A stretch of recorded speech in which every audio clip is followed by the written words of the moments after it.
When it comes to the world of underground rap, and especially the trap metal space, it's hard to find someone who hasn't gone into at least a little bit of controversy. Whether it's stealing beats, scamming people on features, botting views, or something incredibly more heinous that I won't even get into. So you know the scene's gotten pretty bad when the green glitch man is now the voice of reason. But here we are, and here's the man himself, Leprosy. Now you may not have heard of him before, but once you see him, it's kinda hard to forget. I mean, you got the green hair going on, the wires sticking out, and of course he's incredibly jacked in a scene that's full of people who are addicted to lean and drugs and got those beer bellies going on, so that makes him stand out.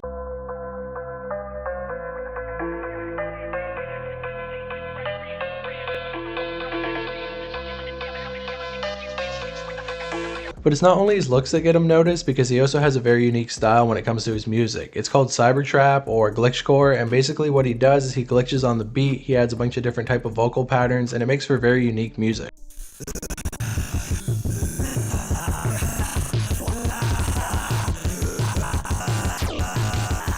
And let me tell you, he is very defensive over that style. But by saying that, I'm getting a little bit ahead of myself, so I want to take it back to the start, tell the whole story, the beefs, the drama, everything that went down in his entire time in the game. So that's what I'm going to do right now when I tell you the story of Leprosy. Max Busey was born December 16, 2000 in Florida, with both of his parents being classic rock fans and musically talented themselves, with his dad even being in a band, which meant that he was constantly surrounded by music growing up, but especially metal and classic rock. He would listen to bands like Iron Maiden, Metallica, but his favorite of all of them was definitely Kiss. He liked the persona, he liked the makeup, he liked the way they performed, and he was very drawn to them from a young age. He actually loved them so much that he would pick up the bass at the age of 7 and start trying to play his own music. But it wasn't until he went on the Kiss cruise that he would truly fall in love with performing. Now if you don't know what that is, it's pretty self-explanatory, but basically it's a Kiss themed cruise that takes off from Florida every year, and Max would actually attend it every year right up until the pandemic, creating some of his most formative memories. On the first Kiss cruise, he actually got to go up on stage and ask Gene Simmons a question, and that was really cool for him. Before I answer this,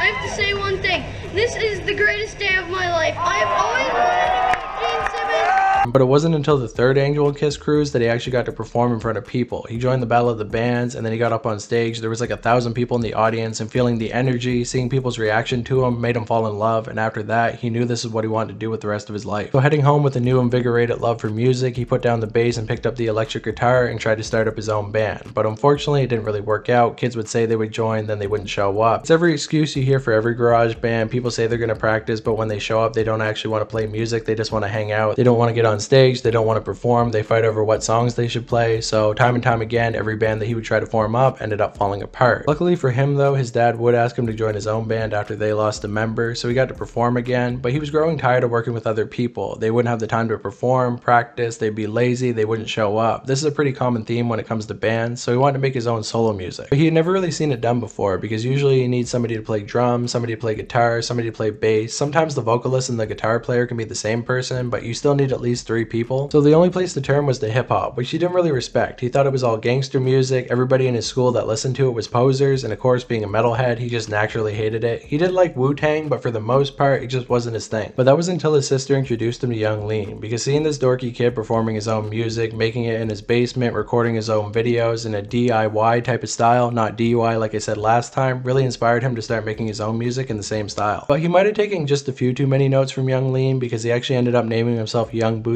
and trying to make the same type of music. But eventually he would get introduced to Ghostmane, Suicide Boys, and then he would try to mix all of those genres together, but they're still pretty similar, so it still sounded a little bit too clonish for most people's taste. He would even form up a group with his at the time friend Zed Miller, who will become important to the story a little bit later on. That was supposed to be kind of a Suicide Boy clone group. Like, they wouldn't call it that, but that's basically what it was. But eventually he would start to find his own voice when he started screaming over beats. Now, there was nobody that really inspired him to do this. There was a couple trap metal artists around at the time in 2015, but for the most part he was just trying to mix metal with rap and try to make his own style. So he was a very early adopter of the entire genre, which is both good and bad, because on one hand he was able to pave his own way, but on the other hand there weren't really beats that were made for trap metal. There was no professional way to mix that type of style because nobody really heard it before, and of course he started to get called a clone as time went on. But honestly, in this genre that doesn't even matter anymore. Almost everybody that exists gets called a clonezilla, so it doesn't even mean anything anymore. This type of music would get him noticed online, and eventually he would meet another rapper known as Uncle Crunkle, who was part of a group known known as Death Proof, and surprisingly, they only lived about an hour away. Leprosy was already pretty well known for going to shows and listening to different rappers and different rock bands that would come to the area, but he was actually able to meet them and start performing alongside them. This would give him some absolutely massive opportunities, like opening up for Ramirez, Xavier Wolf, and most importantly, Lil Toenail. He was actually such a big fan of him that he ended up DMing him over and over again, dressing up in his own Toe costume and asking to be his sidekick, which of course ended up freaking out Toe over time, and he blocked him. But really, that's just a little funny anecdote. It didn't really stop him from doing anything in the scene. He ended up opening up for Shakewell, Germ, and he was getting a lot more opportunities, but for some reason it seemed that Death Squad decided to take a step back from music, so he ended up joining another collective known as Violently Peaceful. This was a group that was formed up by the rapper known as King, which at the time was a very big deal. Now people try to underrate what he actually did for the scene, but he was around before Zilla, and he really helped to put on a lot of different artists. In this group was Killswitch, Flacco, Edison, Brock Steezy, and more. You may recognize some of those names because of course at this point Killswitch is huge, and both Edison and Flacco went on to join Spider Gang, but at the time they were all just starting up. This was an online collective unlike Death Squad, so none of the members actually knew each other in real life, but despite that they were working together every day, trying to make collab songs, getting bigger and bigger. There was a page dedicated to all of them, and the biggest of all of them was Kid Ghoul. Well, despite King, he was the biggest, but you know, he was kind of the leader, so to speak. But Kid Ghoul was really starting to take off, get big numbers, and starting to blow up, but he unfortunately got into some unsavory stuff that I don't really need to dig up, and after that the group started to have problems, and Leprosy ended up taking a step back, not really leaving the group, but just not working with them full time. But the real reason that Leprosy actually started to step away from the group is that his best friend Brock Steezy was in a bit of a scandal with a hacked SoundCloud, and then he got kicked out of the group, so being more acquainted with him than the rest of them, decided to start up a new collective called KTA, which also had two in real life members known as Zed Miller, who I previously mentioned, and his at the time girlfriend, Ali Voorhees. And while all of that was going on, he ended up going on an acid trip where he saw a bunch of computers surrounding him, and it made him start to freak out, think that computers were evil, and then he realized, that should be my persona, Leprosy. And that's not to say that he wasn't already Leprosy before that point, but this is the Leprosy that we all know. The green hair, the wires sticking out, the glitchcore music. This is when he really started to glitch his vocals and make his own genre. This ended up being a great idea because he dropped a track not long after that called Brutal Force, which was very unique. It was with Ali and Zed, and it ended up blowing up overnight, getting 10k views, and then within a couple weeks 20k, and then after that 30k, and it just kept picking up more and more steam. It was hot off the heels of a tour that he went on with Chapo, Macnan, and Slug Christ, so he was definitely feeling ready to make music, and seeing these numbers go up and up and up was definitely inspiring him to make more and more. With Brutal Force picking up steam on SoundCloud, his previous track Rage ended up getting a lot more views as well, and then he looked up his name online and realized that people were actually making AMVs for their music, which helped him get a lot more attention. I feel like people forget how important AMVs were back in the day. That's actually how X got a lot of his initial attention, Midnight Society, Bones got a lot of attention off of AMVs, and it was the same for Leprosy because there was one channel in particular called Silent Vibes that ended up picking up his music, and overnight he got like 80k views on one of the AMVs. He actually had a lot of AMVs on this channel, but for some reason Silent Vibes ended up moving them over to another channel called Rage Vibes, which wasn't as popular, so he lost a lot of views there, but overall Brutal Force was definitely still doing numbers. Eventually he became friends with the person who ran the channel, and he got him connected to people like 94 Brizzy and Dayquil Pharaoh, who at the time was a pretty big artist. Even though at the time things were going really well, with their collab tracks going on to get 10,000 views over and over again, and they were definitely growing their buzz as well as fan base, there was trouble in paradise because soon Leprosy would find his girlfriend known as Garotica. At the time she wasn't an artist, she wasn't trying to get in their group and try to clout chase or anything like that, but Ali Voorhees for some reason had a really big problem with her. This ended up really throwing off the vibe of the group because Ali Voorhees would get upset at Garotica over and over again, saying she was throwing off the group, have these massive panic attacks and ask to be driven home, and then she would ask to be driven back to record her verse, which she wouldn't do, and over time that would lead to less and less music coming out. And then another issue popped up when an artist known as Sincere started making glitchcore. He was in the same town, and Leprosy definitely thought that he was biting him. If you don't know, Leprosy's very defensive over his style, so he started to call him out online, and a little bit of a beef sparked from that. Eventually Leprosy would get over this and make plans to meet with Sincere, but before that ever happened, Zed and Ali went behind his back and made a song with Sincere. The beef was cooling at that point, but it was definitely a sketchy move, and he started to think, what's going on here?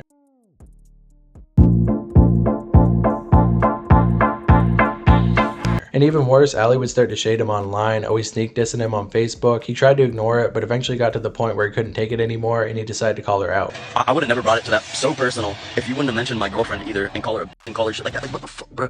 I didn't even post anything on you. You gotta post about me. Like, damn. I don't care if you guys support Ali and Zed. Like, seriously, if you're a fan of mine, I don't give a shit. And if you support me, bro, I'm like, I don't know, dude. They're uncontrolling shit. Seriously, watch out, bro. Like, you just have to understand. I wouldn't do, like, seriously, don't hate on me or them. I'm just saying what I feel, because you know what? They posted talking about me first when they're posting shit that's lies. And they're saying what I'm posting is lies, but it's not lies. It's just...